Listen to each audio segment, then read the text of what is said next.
Hello दोस्तों, नमस्कार। मैं संदीप आपका अपने YouTube चैनल संकल्प विद संदीप में पुनः एक बार स्वागत करता हूं। जैसा कि आप जानते हैं कि हम लोग प्रतिदिन ट्रिकी क्वेश्चन को लेकर चल रहे हैं। आज का हमारा ट्रिक है 1928 की प्रमुख घटनाओं को याद करना ट्रिक के माध्यम से।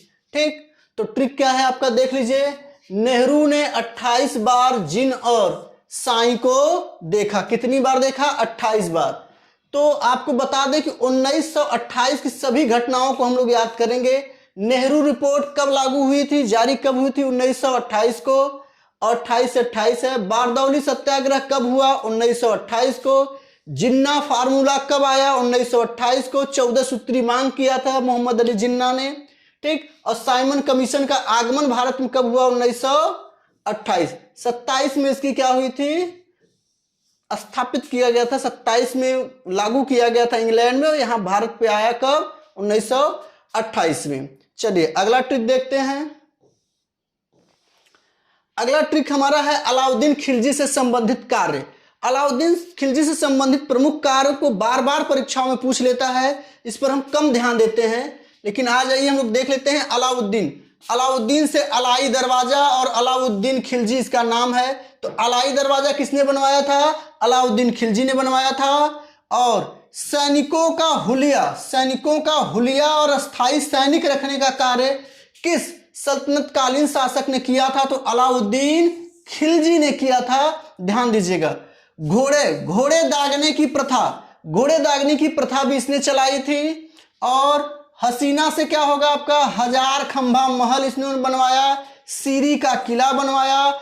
और नगद वेतन देने वाला भी सुल्तान कौन था? अलाउद्दीन खिलजी था। और जाम पीते हैं से जमयत उल इस्लाम मस्जिद भी इसी ने बनवाया था। अलाउद्दीन खिलजी एक ऐसा शासक था जो दक्षिण भारत पर आक्रमण करने वाला भी सल्तनतकालीन शासकों में से जाना जाता है।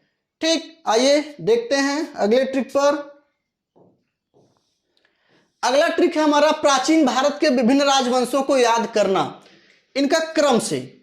ध्यान रखिए, ट्रिक है क्रम से याद करने का। ये ट्रिक है क्रम से याद करने का ट्रिक है। ट्रिक क्या है? नमो और शुक्र गुप्ता के पुत्र हैं। नमो और शुक्र किसके पुत्र हैं? गुप्ता के।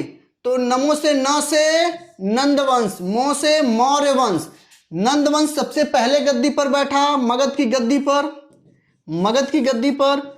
फिर मौर्य वंश, फिर शुंग वंश, फिर कण्व वंश, फिर गुप्त वंश।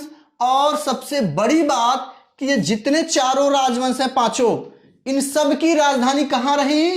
पाटलिपुत्र में रही। ठीक है दोस्तों, हमारा वीडियो आपको कैसा लगा हमें कमेंट बॉक्स में जरूर बताइएगा। और लाइक और शेयर सब्सक्राइब जरूर करें। धन्यवाद।